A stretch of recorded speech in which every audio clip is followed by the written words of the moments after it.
The first snow of the season had reached Bozeman, Montana by 6 in the morning, laying 2 inches of silence over everything on Cottonwood Lane.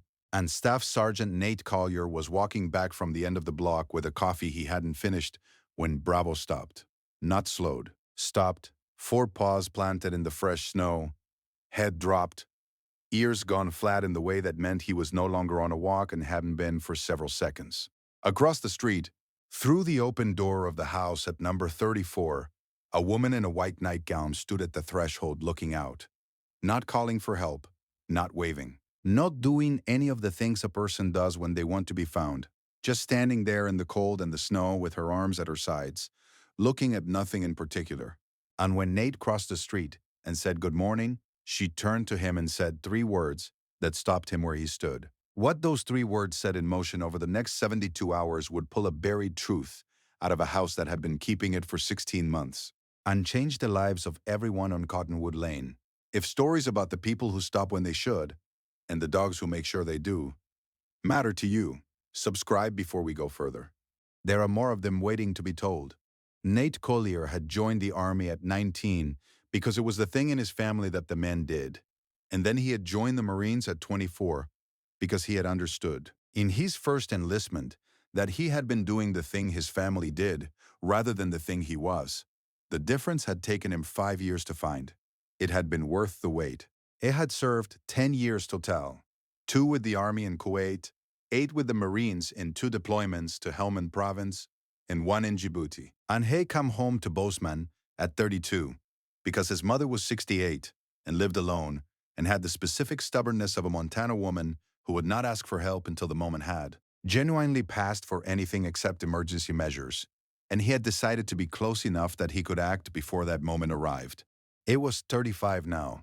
He worked for a security consulting firm that operated mostly remotely and which required, in practical terms, that I be available by phone in the mornings and sharp about details, both of which he was. He had a rented house on Cottonwood Lane that he had taken because it was a 10-minute drive from his mother's house, and because the block was quiet in the specific way of a neighborhood that had been the same neighborhood for a long time and intended to stay that way. It was not a man who settled easily into stillness. He had been trained across 10 years of service into a kind of perpetual operational readiness that did not have an off switch, a baseline alertness that civilian life did not require, in which he had learned to carry quietly, the way you carry something that is part of you whether you named it or not. He ran 4 miles in the mornings. He cooked his own food. He did not watch much television. He had learned, somewhere in his second deployment, that the things most worth doing in a day were the things that required your full attention. And he had organized his life around that principle without ever quite articulating it as such. Bravo was a German shepherd, 6 years old, sable-coated, with a long back and an unhurried quality that people who didn't know working dogs sometimes mistook for laziness. And that was in fact the opposite, the conservation of energy by a dog that knew, from long experience, the difference between moments that required everything and moments that required patience. It had been Nate's patrol and detection partner for 3 years in the Marines, and had come home with him through a program that Nate had begun paperwork on 6 months before his final deployment, ended because they had not been prepared to consider the alternative. Bravo had transitioned to civilian life with the same unhurried competence he brought to everything else, adapting to the rhythms of Cottonwood Lane with the focused interest of a dog, cataloging a new operational environment. He knew every neighbor by scent, and knew the sound of every car that belonged on the block. He knew the 6 a.m. garbage truck and the mail carrier and the woman at number 41 who left her back door open on Tuesdays. And he noted their absence when they weren't there, and their presence when they were, because noting was what he did. The woman at number 34 had not opened her front door at 6 in the morning before. Not once in the 4 months Nate had lived on Cottonwood Lane. He had not known this consciously. Bravo had known it for approximately 30 seconds. Nate crossed the street and came up the front walk and stopped at the base of the porch steps. The woman was still at the threshold. She was barefoot on the cold boards. She was wearing a white nightgown that was wrong for a Montana morning in November, in the specific way that suggested she had not dressed for the outside. She had not dressed for anything. I'd simply walked to the door and opened it the way you open a door in a dream, without fully deciding to. She was very old, The kind of old that announces itself in bone structure, in the particular way a person's face has become entirely their own expression. All the casual softness of it worn away until what's left is pure. She was small. She had white hair that had not been arranged for the day. Her eyes, when she looked at Nate, were entirely present, alert and clear, and not at all confused, which was the first thing he assessed and the most important. He said, "Good morning, ma'am." She looked at him for a long moment. Then she said, "He didn't come." 3 words. Sight without drama, without performance, in the flat matter-of-fact tone of a woman reporting a fact she could not yet fully absorb. She was not talking to Nate specifically. She was not asking for help specifically. She was simply saying the true thing out loud to whoever was there to hear it. The way a person says something they have been holding alone for too long and finally cannot hold anymore. Nate did not ask who. He said, "Can I come in?" Bravo was already at the porch steps. She stepped back from the door. That was all. He came in.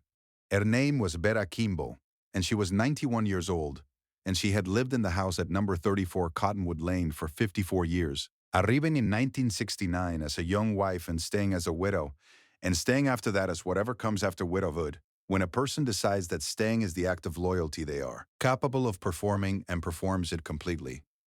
She had been a piano teacher for 37 years, giving lessons in the front room of the house on the upright Steinway that still stood against the east wall, its finish worn at the keyboard from decades of small hands and large ones. She had the particular hands of a piano teacher, articulate hands, the kind that moved with an economy of gesture that came from 37 years of demonstrating precisely how a finger should fall and why.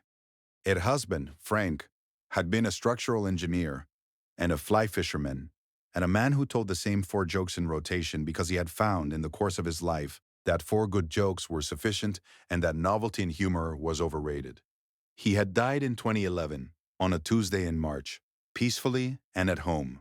And Vera had continued giving piano lessons until 2019 when her arthritis made it too unreliable.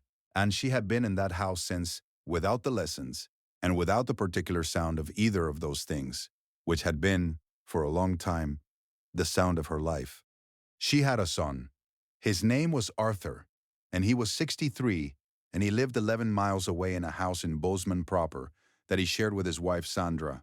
And the 2 of them had been, until 16 months ago, the people who checked on Vera, dinners on Sundays, shopping on Wednesdays, the small and consistent presence that elderly people who live alone require not because they cannot manage, but because management is not the point.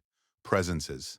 Then Sandra had been diagnosed with something serious, and Arthur had become entirely occupied with that, and the Sundays and Wednesdays had become less frequent, and then infrequent, and then Vera had stopped counting.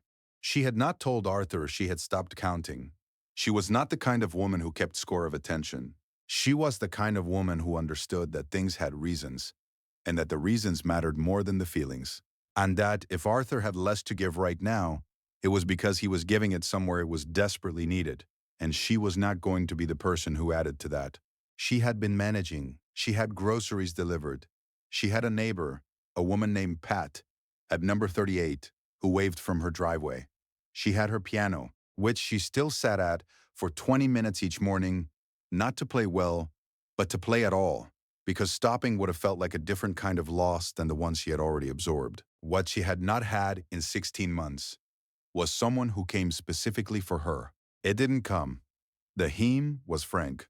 She had woken that morning from a dream so present and so real that the waking had been a second loss, and she had walked to the door in her nightgown, without entirely knowing she had done it, pulled by some reflex older than conscious thought, and opened it to the snow and the quiet street, and the particular emptiness of a morning when the person who was supposed to be in the next room was not. She told Nate this at the kitchen table, with coffee she made herself and poured with steady hands, while Bravo lay across the kitchen doorway and the snow came down outside the window in the slow, unhurried way of a snow that intends to stay. She did not cry while she told it. Her voice was steady throughout. But when she got to the end, to the part about the door and the dream, and Frank not coming, she stopped speaking and looked at her hands on the table. And the silence that followed was the kind that asks nothing of the person in it, except to stay. Nate stayed. Have you ever known someone like Beta? Someone living so quietly and so completely that you didn't know until you looked closely how long they'd been looking at a door nobody came through? If there's someone like that in your life, go to them. Today, if you can't, tell me about them in the comments. They deserve to be named. It was there for 2 hours. He did not fix anything. He did not solve anything. He asked questions, and he listened. And Bravo stayed in the doorway, and Vera talked in the way that people talk when they have been quiet for too long and have finally been given space. At some point, she got up to refill the coffee, and Nate noticed, without remarking on it, that the refrigerator, when she opened it, held very little. A carton of milk, half a block of cheese, one of those prepared soup containers from a grocery. The shelf that would have held produce was empty. He also noticed, because he was a person who noticed structural things, that the back left burner on the stove had a scorch mark around it that suggested something had been left on it long enough to burn without catching. A near miss. Recent. The kind that happens when someone is distracted or tired, or simply old in a house where no one is watching. Bravo had moved from the doorway to the corner of the kitchen nearest the stove. He sat there looking at the scorch mark with the focused attention of a dog that files information for later use. Nate sighed nothing about either thing. Not yet. He said, "Is there someone who checks on you regularly?" Beta sighed, "Arthur does his best." She said it in the tone that answers the question being asked, rather than the one asked. Nate said, "Can I come by tomorrow?" She looked at him with the careful assessment of a woman who has been offered things before and learned to measure the offer before accepting it. Then she looked at Bravo, who had come from the kitchen corner to sit beside Nate's chair in the unhurried way of a dog that has made a decision and is communicating it without urgency. She sighed, "I'll make proper coffee." This batch was mediocre. He smiled. She did not quite smile, but the corners of her mouth did something in that direction, and it was enough. He came back the next morning. He came back the morning after that. On the third morning, he brought groceries. On the fourth, a man named Arthur Kimball pulled into the driveway at number 34 at 9 in the morning and got out of his car with the expression of a man who had received a phone call he had not expected and was not entirely sure what he was walking into. What Nate had found that fourth morning, before Arthur arrived, before anything was said in that driveway, was the thing that changed what came next from a courtesy visit into something that needed to move fast. But what that was hadn't happened yet. The fourth morning had begun like the others. Snow again, lighter this time, a dusting. Nate had come at 8 with a bag from the bakery on Main Street because Vera had mentioned on the second morning that she used to buy a specific kind of almond pastry from a bakery in Bozeman that had closed in 2018 and that she had not found anywhere since. And Nate had spent 20 minutes the previous evening calling bakeries until he found one that made something close. He had not told her he had done this. He had simply brought it. Bravo went straight past the kitchen when they came in. He went down the short hallway to the bathroom, which he had passed every morning without stopping, and stopped. He sat at the closed door and turned his head back to look at Nate with the particular expression, patient, certain, waiting. That meant he had found something and was prepared to wait as long as necessary for Nate to catch up. Nate came to the door. He knocked softly. No answer. He opened it. The bathroom floor had a quarter-inch of water on it. The sink tap was running. The window above the sink was fogged. Beta's reading glasses were on the floor beside the bath mat. One lens cracked. Beta was in the kitchen. She was fine. She was at the table. She was upright. She was herself. But she had not mentioned the bathroom. She had not mentioned the water or the glasses, which had been there since the previous evening when she had stood up too quickly and knocked them off the counter and had not been able to get down to retrieve them because getting down was no longer straightforward and getting back up was worse. She had left the tap running because she had forgotten it was on. That had been 11 hours ago. Nate turned off the tap. He picked up the glasses. He put them on the counter and mopped the floor with the towels from the rack without saying a word about what he was doing. And he came back to the kitchen and put the almond pastry on the table and sat down. He sighed, "Beta, I'm going to call your son."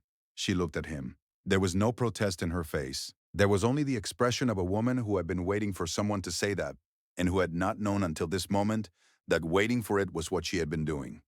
She said, "Tell him I'm all right." "I will," Nate said. And then I'm going to tell him the rest. If you were in Nate Collier's position right now, sitting at that kitchen table, knowing what was in that bathroom, looking at a woman who just asked you to soften the message, would you have softened it? Type yes or no in the comments. He knew what he was going to do.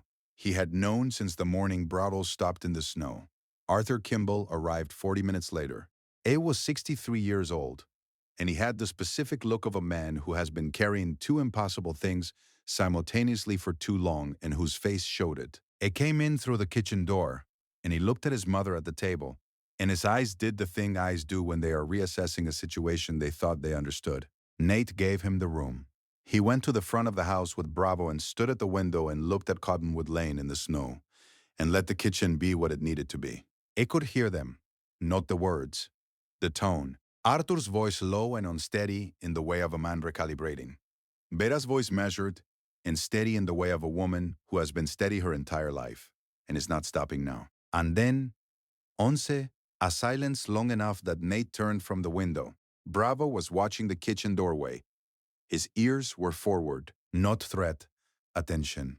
The attention of a dog that understands something important is happening in the next room and is holding vigil for it.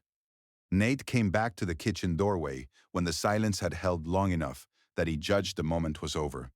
Arthur was at the table across from his mother. He had his head in his hands. Vera had her right hand on his forearm. She was not saying anything. She was simply there, her hand on his arm, present the way she had been present for 63 years of his life, which was the only thing she had ever needed to do, and which she was still doing. She looked up when Nate came in. She said, "Sit down." He sat. Arthur lifted his head. He said, "How long have you been coming?" 4 mornings, Nate said. Arthur looked at his mother. He said, "I didn't know." Vera said, "You had enough to carry." Arthur sighed. "Mom, that is not how this works. You should have." "I know," Vera said, simply, without accusation. "I know I should have." She looked at her hands. "I didn't want to be a weight." The room was very still. Bravo walked in from the hallway and went to Arthur's chair and put his head on Arthur's knee without being invited. And Arthur put his hand on the dog's head and pressed slightly and said nothing, and the kitchen held all of it. Then, Vera looked at Nate across the table and she said, in the tone she used for things that were facts, "He waited 16 months, not Arthur." Arthur had been right there, 11 miles away, doing the best he could. She meant Frank. She meant the dream. She meant all of it. The quiet mornings, the half-empty refrigerator, the tap left running, the glasses on the floor that she had not been able to reach. 6 words, the kind that land not because they are dramatic but because they are exact, the kind you carry out of a room. Nobody spoke. Bravo stayed where he was, his weight against Arthur's leg, steady and unhurried, in the particular way of a dog that understands its job in a moment like this is simply to hold still and be warm. What followed moved quickly in the way that things move when the right people are finally in the same room.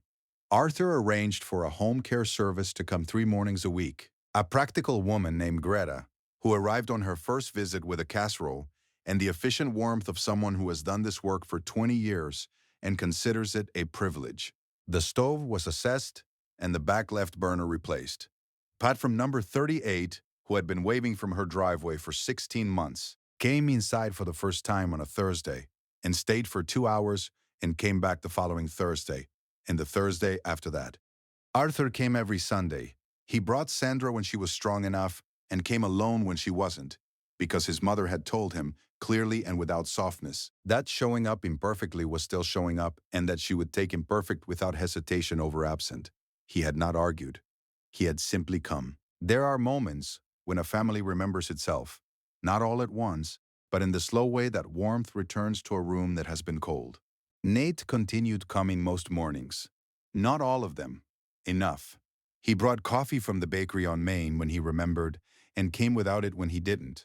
And either way, Vera made a second pot and they sat at the kitchen table while the snow came down on Cottonwood Lane and Bravo occupied whatever patch of floor was warmest. She was teaching him to play piano. Not seriously, she had been very clear about his natural limitations, but enough. 12 minutes of scales in the morning before the coffee was ready. Her articulate hands over his on the keys. demonstrating the economy of motion that she had taught to 500 students over 37 years. It was not good. It was getting less bad. She considered this satisfactory progress. One morning in January, when the snow was deep and the lane was quiet and the Steinway was doing what it could with what it had been given, Beta said, "Not during the lesson. After it. Over coffee." Frank used to say that the most important thing the person could do was show up for the people who weren't asking. Nate said, "He sounds like he knew what he was talking about." Beta sighed. He knew very little about most things. But about that, yes, she sided with the precise fond authority of a woman who had been married to someone for 42 years and had therefore earned the right to his full inventory. Bravo from his patch of floor. Exhaled slowly. The snow came down. The Steinway held its notes for the 3 beats Beta had asked for, and not one less. What Nate Collier did that first morning, crossing a snowy street because a dog stopped walking up a porch, coming into the kitchen of a 91-year-old widow and sitting down and listening, was not a rescue. It was not a heroic act in the way that word usually gets used. It was smaller than that, and it was larger than that, which is the category that most of the things worth doing fall into.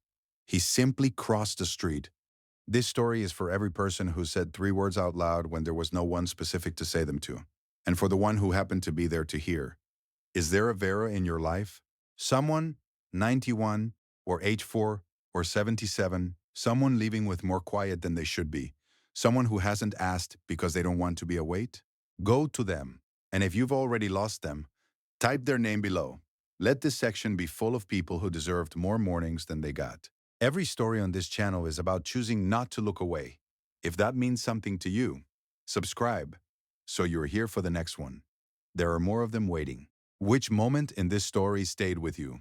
I'll see you in the comments.